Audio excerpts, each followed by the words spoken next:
everyone, this is Dino Chris from Prehistoric Facts, and this is Prehistoric Facts special episode number 215. We're going to be talking about a herbivorous dinosaur today, and that herbivorous dinosaur is Avaceratops. And so this is an artist rendition of possibly what Avaceratops look like. So we've all seen many iterations of ceratopsians of recent days, years, of that. They got these like quill-like filaments near the base of the pretty much on the tail. It was all thanks to the Psittacosaurus discovery and so on and so forth. But yeah, this is actually a pretty cool looking dinosaur. And so let's actually talk about some information about this animal.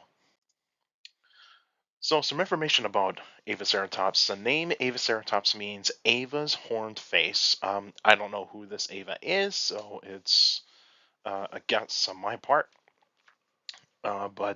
But it is named Avaceratops, so Ava's horned face. And length is 7 to 14 feet or 2.1 to 4.3 meters. So kind of small, kind of a small ceratopsian. Height is 3 feet or 0.9 meters, and weight is 1,000 to 2,000 pounds. Lived 77 million years ago in the late Cretaceous period, and the fossils are found in Montana of the United States. And it was discovered by Peter Dodson in 1986, or described by Dodson in 1986. And so, yeah, so this dinosaur's been around for almost 40 years. So this is actually pretty neat there. Let's talk about more about Avaceratops. So here we have the map of the United States, and where you can see highlighted in red this big green state right here, that is Montana. And all sorts of dinosaurs have been found in Montana, and even like mammals, reptiles. I mean, you name it. Any type of fossil vertebrate that you can think of has been found in Montana. And you got here the size chart of Avaceratops compared to like a common dog. So Avaceratops is a small ceratopsian dinosaur, and this is not a very well known dinosaur, but I mean, we're talking about it anyway, because I like to present you guys some dinosaurs that you have never knew existed, uh, and that's why I like to do these episodes. And then on the bottom here, you can see on the top portion of this image in the bottom right corner. So in the top part right here of this image, that is the holotype specimen of Avaceratops. Not a lot of this specimen has been found of the holotype specimen. A nearly complete skull, got complete neck vertebrae, complete shoulders, and one complete forelimb. Some vertebrae, some ribs. I believe I believe like almost all the legs were found. The back legs. Some vertebrae in the for like the tail. Not a lot, but there has been a couple of other specimens that have been found in the Judith River Formation, and so they have found a little bit more. And what they found bits more of horn, they found more vertebrae, ribs, the entire pelvis, and like you can pick any type of part of Avaceratops and just kind of go like, okay, they got a nearly complete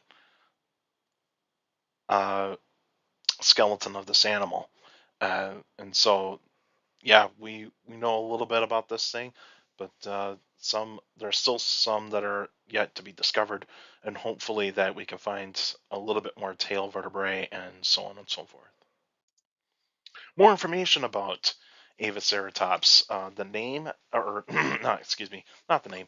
Avaceratops, it belongs to the Ceratopsidae, or the Ceratopsian family. So we all know that because it's got the horns and all that sorts of stuff. And it belongs to the group of ceratopsians known as Nasutoceratopsinae. And so it's related to Nasutoceratops. There's other specimens that are in this like family, but they have yet to be named. And so that's hopefully, fingers crossed, we actually do get some names of these specimens at some point. Could it be like another species, like a subspecies of Avaceratops? Could there be like new subspecies of Nasutoceratops. Who knows?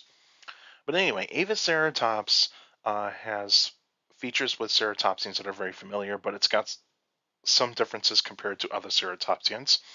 First off, it's got small brow and nasal horns. So it's got two brow horns and a single nasal horn. So similar to Triceratops and Torosaurus, and it does have a frill for its skull. It does have a beak to tear apart branches of shrubs, and it has chewing teeth on the back. And of course, it's a herbivore. It eats plants. Now, there will be possibilities that it can eat meat, but it's very rare occasions that it would do that. Ceratopsians can eat meat. It's just that they probably didn't do it as much as what we think they did. They probably only did it like very rare occasions in order to get protein. And so, yeah, but it's mainly a herbivore. The environment in which Avaceratops lived in would have been warm and humid, of course, seasonal. So in the late Cretaceous period, it would have been a little bit more seasonal. So you had your warm summers and cooler winters, uh, but of course, not a lot of snow in Montana at that point in time. When you go further north into North America, especially like Canada and Alaska, there would be snow in winter in the late Cretaceous period because of how temperate those environments would have been. There would have been plenty of trees, ferns, cycads, and flowers. And of course, no grass. There was no grass during this particular kind of time in the late Cretaceous period in North America. There would have been plenty of lakes, rivers, and ponds around them in that environment as well. And there would have been insects, amphibians, reptiles, mammals, birds, or avian dinosaurs, pterosaurs, and of course, other types of dinosaurs. What are the non-avian dinosaurs? And so, yeah, let's move on to predators. The predators that Avaceratops would have faced would have been facing Daspletosaurus and Gorgosaurus. Those two tyrannosaurs were around at that point in time. Uh, Brian didn't actually come across Gorgosaurus that much, unless if it was like in the further north parts of Montana. But Daspletosaurus would have been around at that point in time, and of course Dromaeosaurus. Dromaeosaurus would have been around at that point in time, and that would have been the main predator of Avaceratops. Gorgosaurus would have been as well, but it would have been Dromaeosaurus. But the Spletosaurus can be a big adversary for Avaceratops. Couldn't defend itself that much against Daspletosaurus, unless if it was able to wound its like feet or ankles, that sort of thing. But like, yeah, but those would have been the predators that Avaceratops would have come across.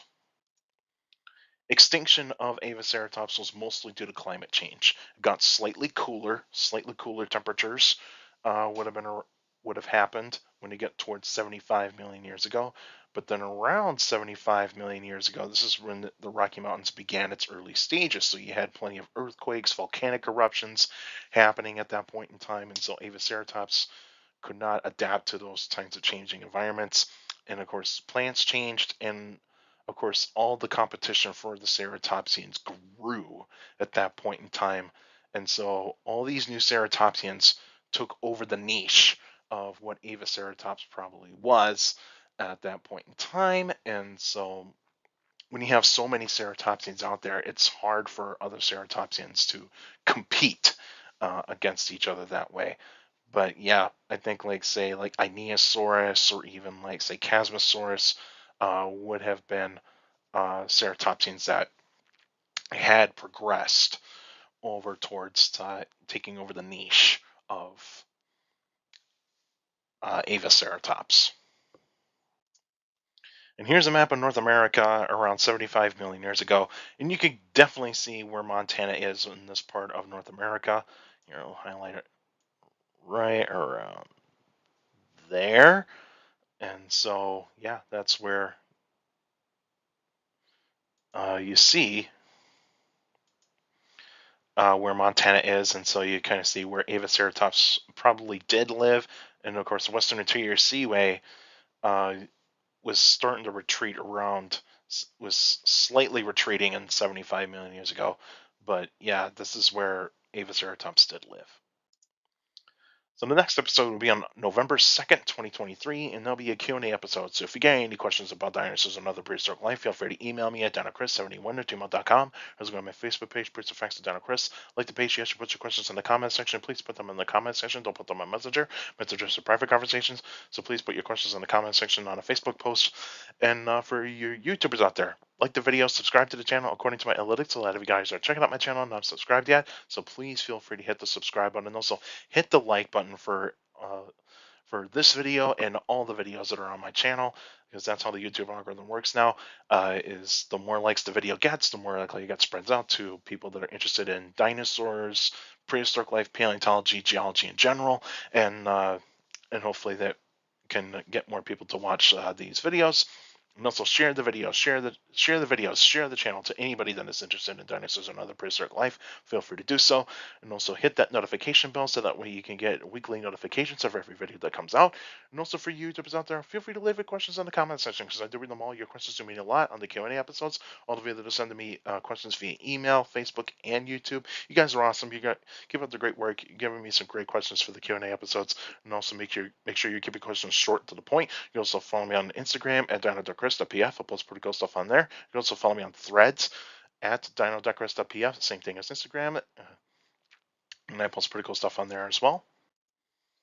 Also, take care of the people around you, and also for your younger people out there, and make sure to listen to your parents, your teachers, and your guardians. It's the best motivation you could have. A good education is very important to have a good education. So with a good education, you get a good job in the future. That's it for now. Now I'll see you guys next time.